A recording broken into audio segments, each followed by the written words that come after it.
This is the One Step Better podcast.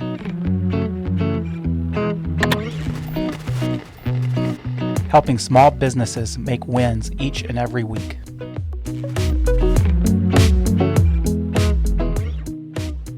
Hello, everybody, and welcome back to the One Step Better podcast. I am Mike Schaefer, and with me, as always, this week is Matt Patrick. Thanks for joining us, Matt. And we have a special guest today. It is Alex Brandwein from Brandwein Bagels in Chapel Hill, North Carolina. You may remember Alex from a previous podcast. He joined us about a year ago to talk through some of his startup story on starting a business. And so we're going to have Alex come on board because we're going to talk about something that he's working on internally, and that is finding ways to develop employees. We want to be able to put different personal development opportunities in front of all of our employees to help them grow in their own skill set as well as just life. And so Alex is going to join us, talk a little bit about what he's doing. We're going to ask him some questions, maybe even beat him up a little bit. And so Alex, I really appreciate you joining us. Give us an opportunity to learn more about who you are, what you have going. Tell your story again for those listeners that are newer, and we'll jump on in. Sure. Well, first off, Matt, thank you so much for having me. I am just the biggest Patrick Accounting Works fan. You guys have had our back since before we were even anything. So grateful to be on with you guys. We'll blame Danny. We'll blame Danny for that. Yeah. Oh my gosh. Thank you, Danny, for the few times he's actually came through on this one. Yeah. My name's Alex Brandwein. I own Brandwein Bagels. We are a authentic New York style bagel shop based in Chapel Hill, North Carolina, and we're really about trying to make people's day a little bit better. And we're locally based, right in the community. Bagel sandwiches, spreads, salads, everything's made in house. And we opened in August 2020, right in the middle of the pandemic. Great time. Amazingly, perfect timing. But amazingly, have been off to a great start.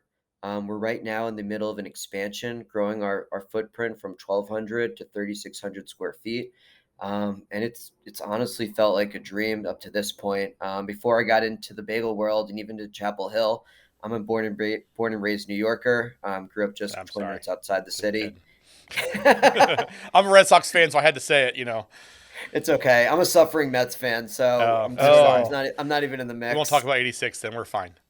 Exactly. That's perfect.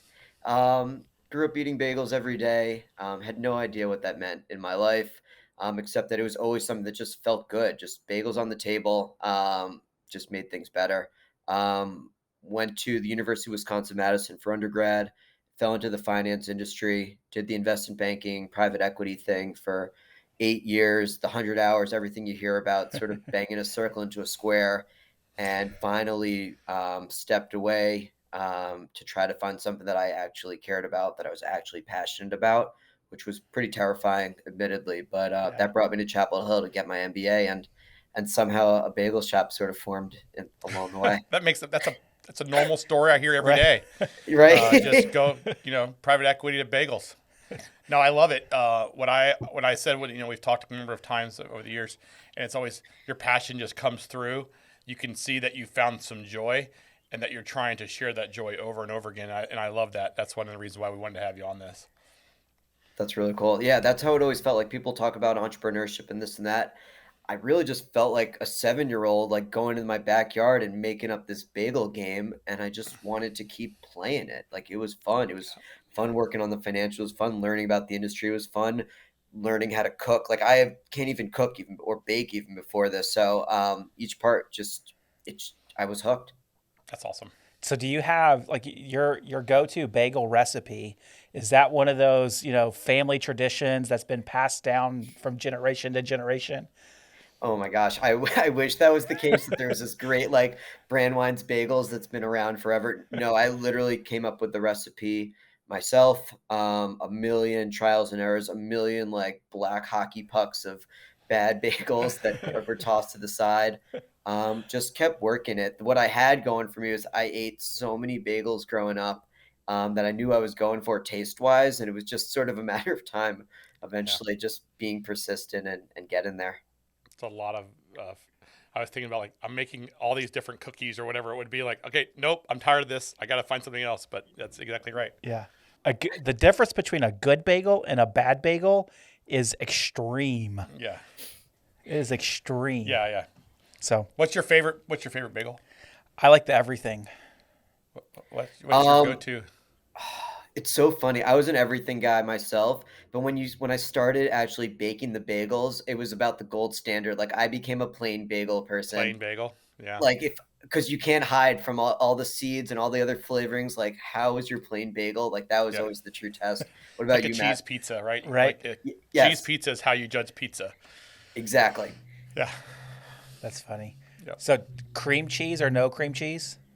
I'm in on cream cheese. I'm in on anything. I love like an everything bagel with like veggie cream cheese. I love a bacon, egg, and cheese. I love smoked salmon with all the fixings on it. Yeah. I'm down for everything. That That's sounds good. awesome. How much weight have you gained since you opened a bagel shop? Oh my gosh, that's the Stress offsets the bagels. Is it usually stress offsets the bagels? Yeah. my mom said, go into this, do whatever you need to do, just watch your weight. Don't sample too much, right? Yeah. The stress the business owner stress keeps it off somehow. Yeah, the stress eating and then the stress running around, it's kept itself more Balance. or It's less neutral. balancing. That's right. That's Yeah. awesome. Yep. Well, one of the reasons that we reached out is because I don't know, a few weeks ago, a while ago, you got in contact with us, and it's like, hey, I have an idea here. I have kind of a vision of what I want to happen inside of my organization as it relates to your employees. Talk to me a little bit about where that came from, what that vision was, and how things are going here, at least initially. Yeah, yeah, we sort of hit a moment. So we opened in August 2020, and we've been off to an incredible start. It's like, again, better than I ever could have imagined. But with that growth, we wanted to keep growing. We didn't want to just sort of stay settled in our space. We wanted to keep growing and seeing what we could do. And with that growth came more team members, more ideas, more functions, more departments. And I started to realize that a few things were going on. First, I was becoming a bottleneck in terms of the growth and development of the company. And so we needed to grow our executive team.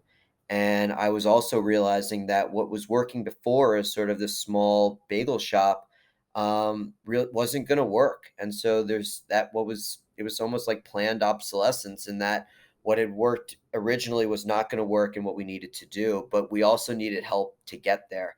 And I know, like with everything, we went to you all at Works and Patrick Accounting to say, we need help. We need to build a structure. And we started to also see a lot of patterns in the restaurant industry where it can feel like there's a dead and it can feel like there's no growth and development. But that's not the company we're trying to build. We want this to be a place that you feels like you're getting somewhere. It feels like if you do certain things, you can achieve more and achieve more in your career and in your life. And we want to support that. And the fact is, I can't be in every which way in every corner to know what's happening. And the fact is, I have my biases and I don't see things and things get in the way. And if we want to form a company that's fair and that's true and cares about your employees, we need to create good systems and good processes and do it in a way that feels authentic to us. And we're going to need some help to get there. So we reached out to Matt and Greg to see if we can put something together. Yeah. And then, the first conversations we've had so far, we really started with aligning vision and values with your hiring patterns. You're tying hiring and your people around values. Tell us what that process is. We're very early stages, obviously, but what's that process been like? Yeah, it's been so eye-opening for me. It's been also challenging. I mean, it's been really putting myself to the test. Matt, you really put it perfectly. A lot of what we've done and what the company's been at the beginning has been a lot of gut and instincts and things that have felt right. But now we need to put that gut, as you said, and Yeah. articulate it. And that sort of opened my eyes to what truly will take this company and our business to the next level. So it's been challenging to push me to really explain what we're doing, what are the things we're looking for, and build the foundation of what Brandwein's Bagels is about. And until we can articulate what our values are, what our vision is, what our mission statement looks like, it's going to be really challenging to define who fits underneath this umbrella that we're building in terms of how we hire, and the people that we currently have, would we rehire them? And so Yep. right now we're starting right there.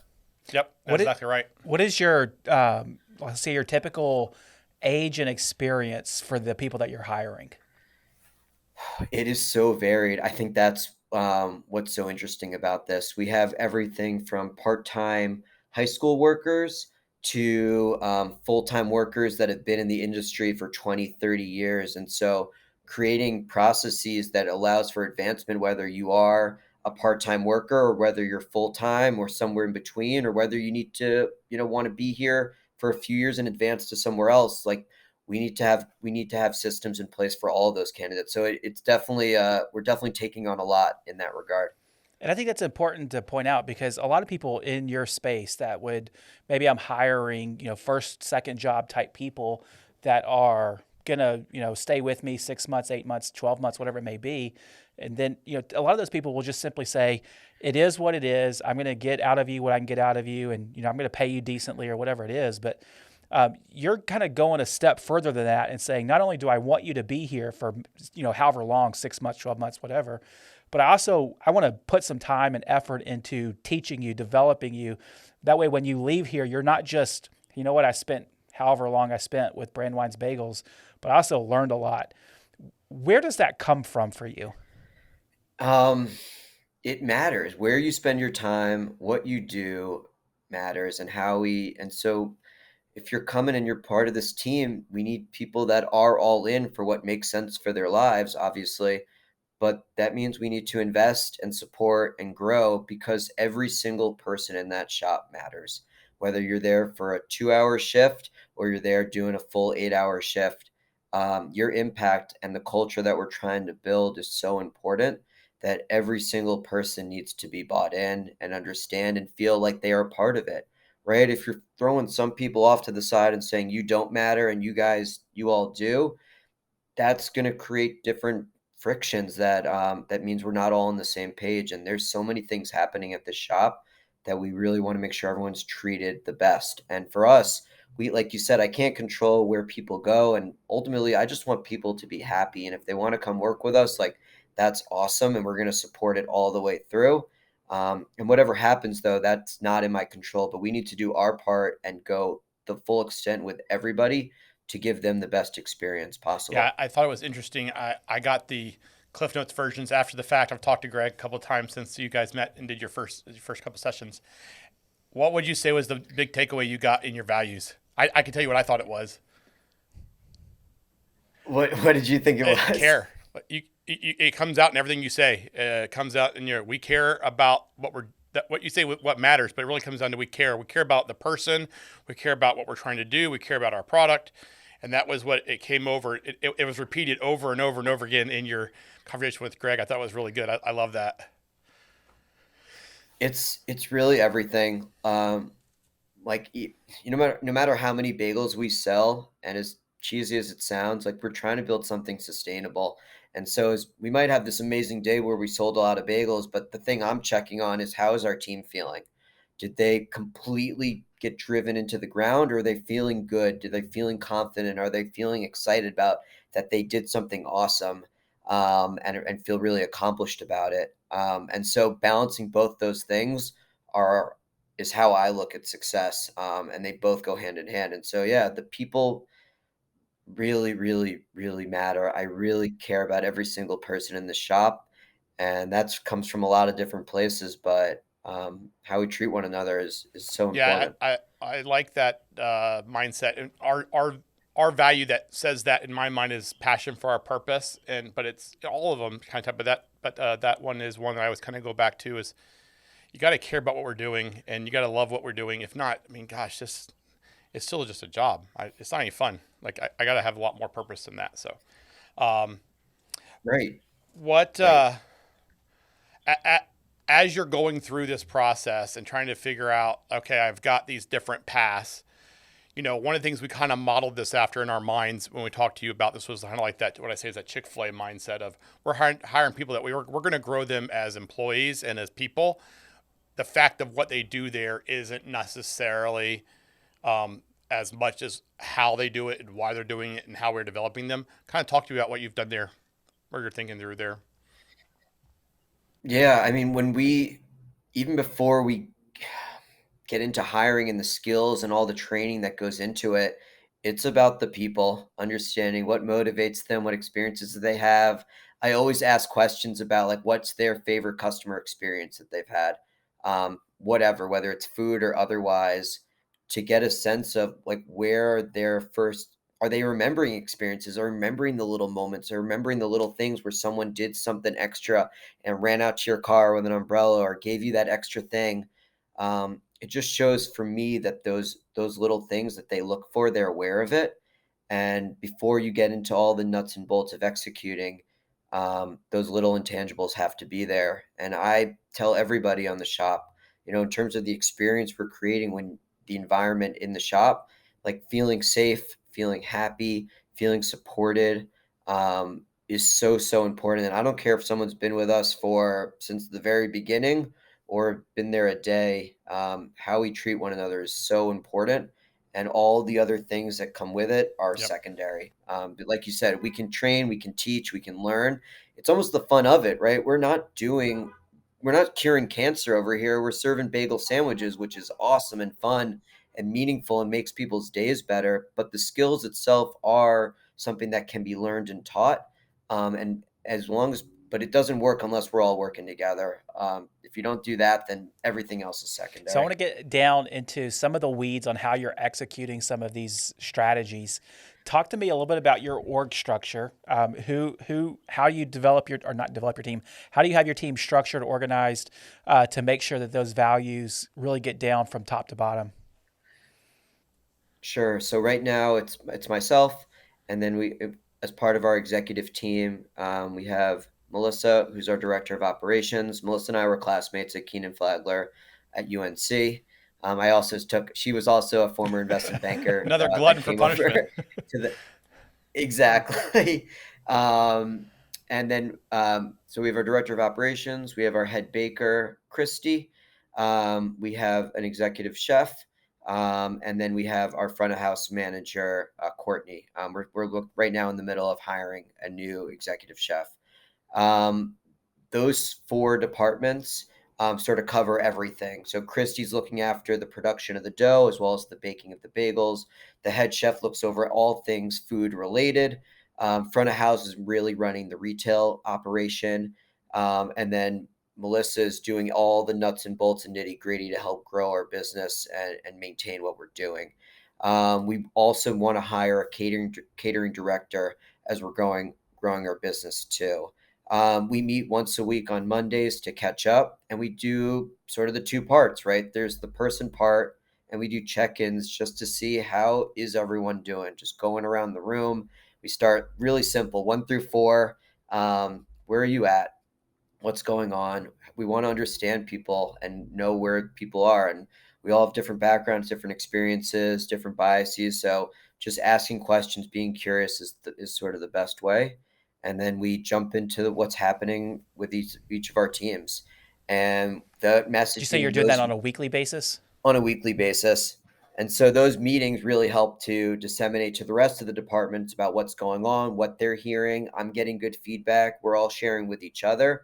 And that really starts good conversation for each week. I think what's hard about our company is we're open 7 days a week. And there's different people at the shop all the time. And so when you're constantly running the business and also trying to grow and manage the business and be proactive and implement new things, it's difficult to do when you're constantly open at the same time. So There's those no meetings off. are helpful. What's that? Yeah, you're never off. So You're and never nobody's off. probably nobody's out in the same cycle either. Monday's meeting. That's probably about the only time you guys are on the same cycles. Pretty much. Pretty Yeah. much. Yeah. Yeah. Do you guys do any type of entire team or all staff type of outings or get-togethers?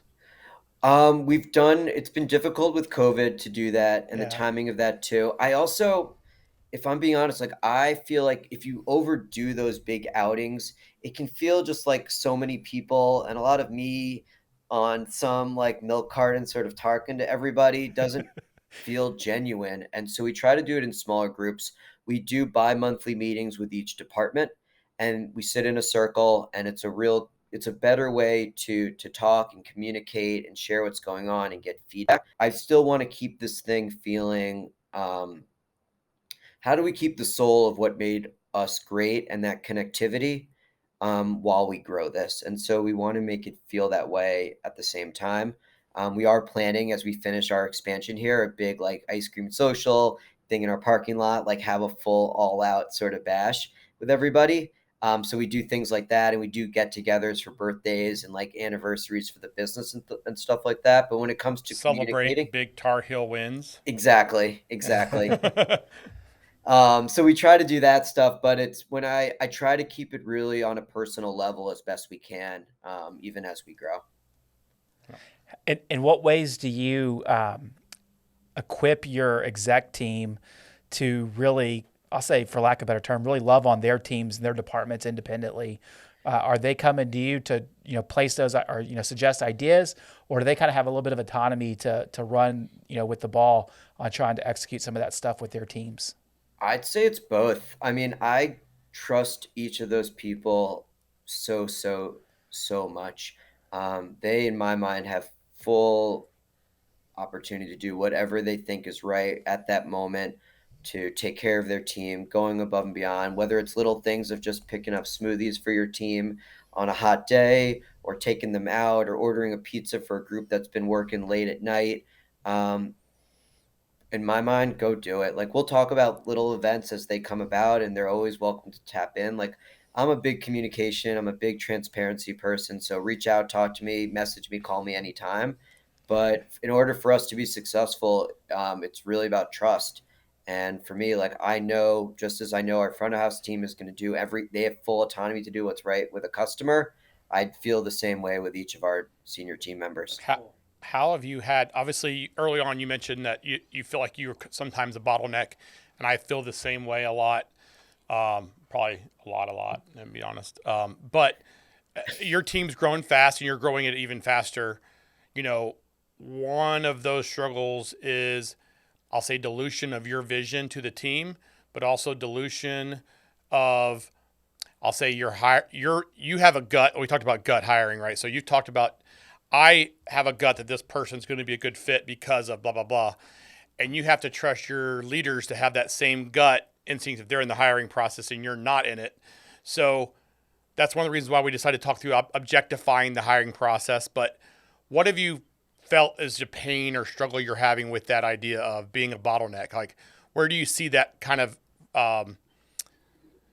rearing its head during your processes? I see it in a lot of places. I see it in hiring. I'm still the one that's doing all the initial screening. And that's just for a lack of, again, having the tools and equipped and time to invest in training our senior team members to assist with hiring. So while they'll do second and third rounds, and ultimately it's their decision on whether or not they want to bring someone in, when it comes to that first person, right, in terms of having those Brandwein's qualities that we're looking for, I'm still the person that is doing that initial screen, asking questions, speaking with them, getting that feel of, are they going to be someone that's truly going to display the values that we're looking for. So that's a perfect example when it comes to hiring, of being able to empower our team members to do those searches, to reach out, to contact, do those initial screens. And maybe I'm there if things are close or tight, or if they have a question or want me to see, or depending on what's going on. And I'm excited to work with you all to sort of put those processes together. So I, again, am not slowing down hiring because I haven't had time to go through the list of applications that's there. And that's a real thing. I'm the same way. And I've been where you are, because I was the hiring committee, and I hired employee 1 and hired employee 20. And also I was the one who would make the mistake and be owning the mistake if I made a hire I shouldn't have made. And a lot of times I did it with the optimism. I have eternal optimism when I hire. Reverse of that, though, now is the trust factor, right? I have to trust that I've put the stuff in place. And it becomes even more hard for me as the owner going, gosh, that person didn't work out. Now I have to trust that, well, they made a judgment call. That judgment call wasn't the right one this time, but it still was the right process. I struggle with that today of reaching back in and wanting to grab that. Well, I'll interview the next one because I know that last one didn't work out, so I'll just grab that one. And that is a Right. real struggle. So I'm as you go forward, that's, as we'll talk, and that is I heard it real quick. The trust in your team, that's the hardest thing, and also the letting them fail. It's going to be what I've struggled with. I don't want them to fail. I want them to do it right, and I want them to do it the way I want them to do it. But also, I don't want them to fail because I don't want them to go through the battle scars that I've been through before, and so I end up jumping in when I shouldn't.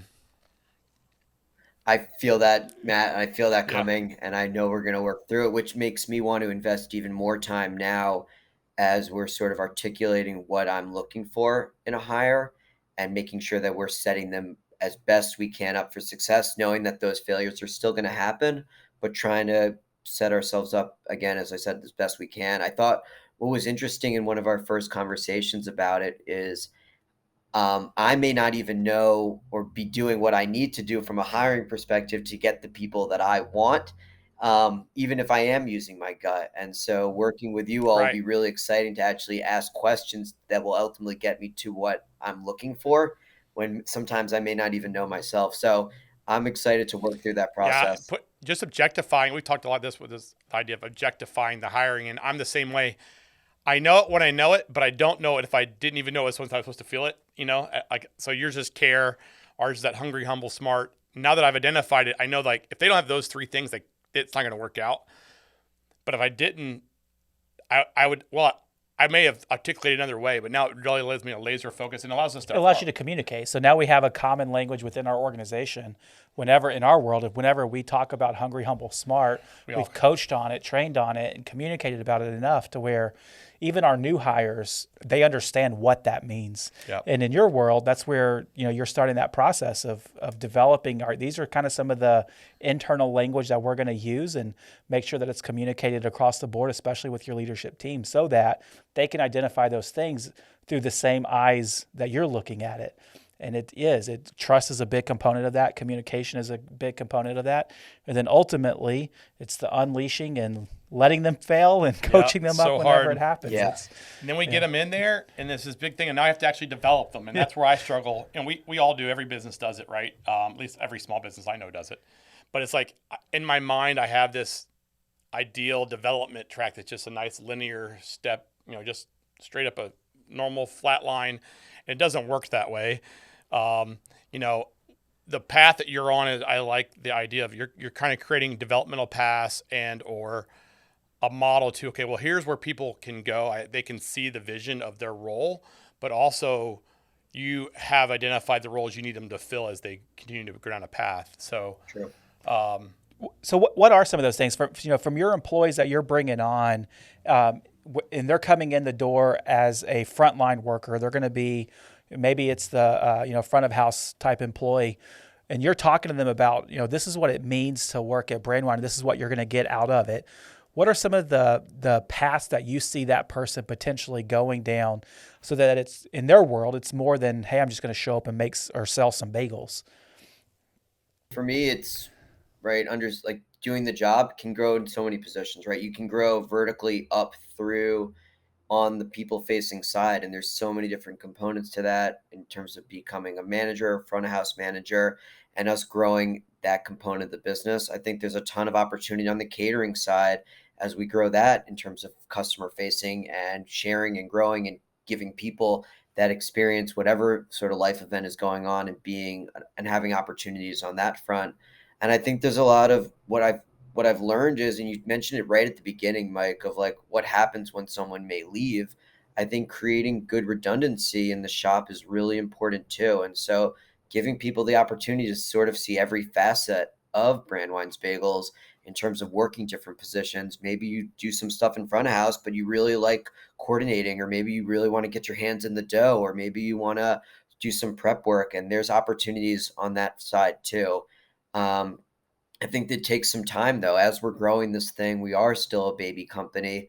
And so the opportunities of where you can get involved will continue to grow as long as the company grows in a thoughtful manner. So I think becoming a leader, taking on more responsibilities, and then being someone that's growing and training and teaching and modeling, and then coming up with their own ideas, are all within that spectrum of what a front of house worker can become. For me, it's about keeping people that are talented and making sure that they're getting what they want out of their life experiences. And so we need to create for those people. We need to continue to create opportunities for them to get that. How many people do you hire that this job may be their first job? Quite a bit, quite Yeah. a bit. Yeah. And so I would think you would. And I, my mind says, this is a customer facing role. So dealing with people, conflict, responsibility, teamwork, all those things, are all skills that front of house is going to have that they can't get through any white collar sitting in an accounting office job, I'll be honest. So we often are looking for people that have that customer facing skill set, because It translates to a finding lot an of accountant areas. that can talk to people is a rare thing.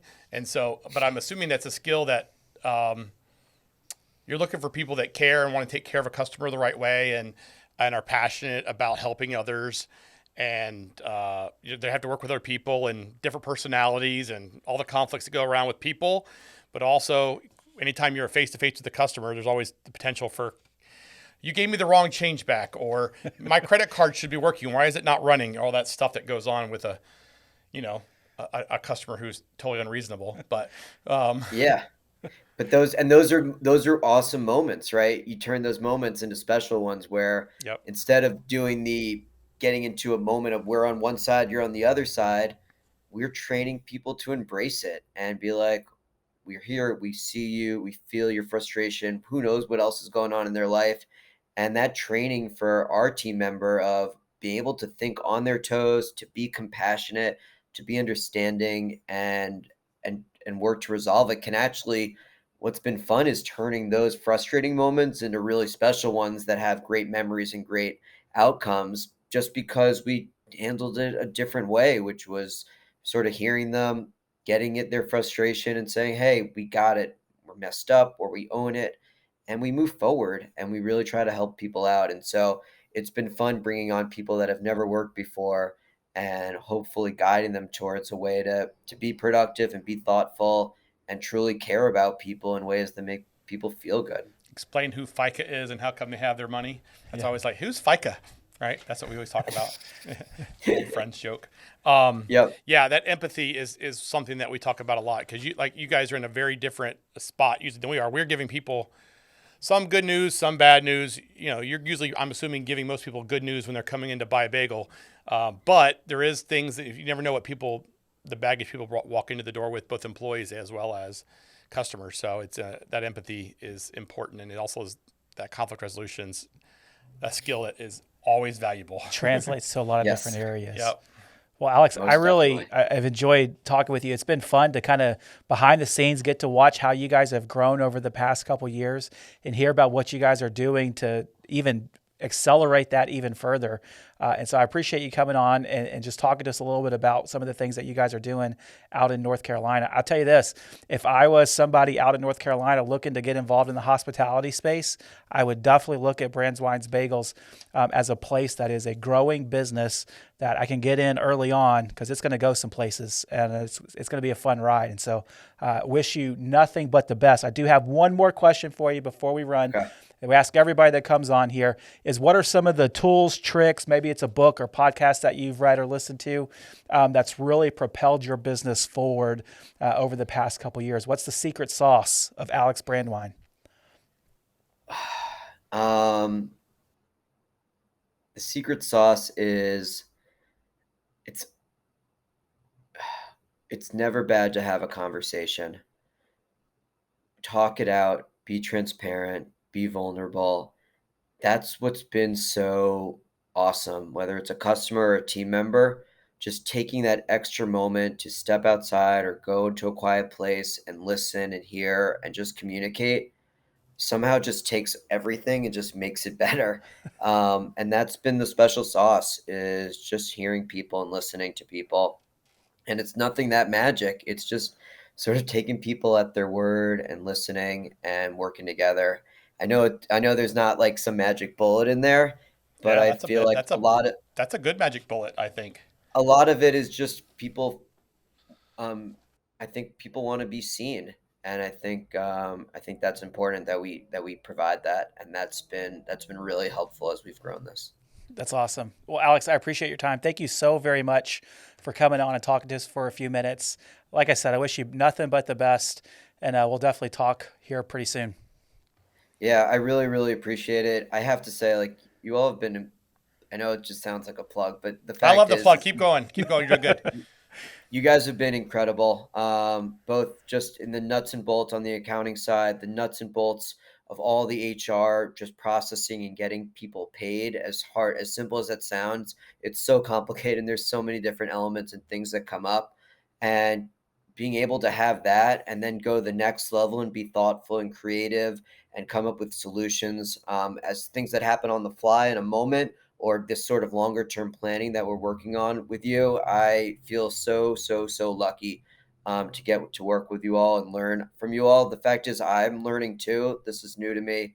I'm growing. I'm making a million mistakes every day, probably more than anyone at the company. But having your guys having our back has been truly a blessing. So thank you. I appreciate that. I'd say that you are not alone. That is a normal customer and owner journey. Not that we're awesome. That's not, well, yes, that is. But the journey of you're going to owner and you're going to make a bunch of mistakes, but as long as you know you're still going and forward, it's okay. Yeah, that's good. Very Yes. kind words. I appreciate it. Thank you so much, Alex. Appreciate it. Thanks for listening to the One Step Better podcast. We really appreciate you taking time out of your day to listen to us.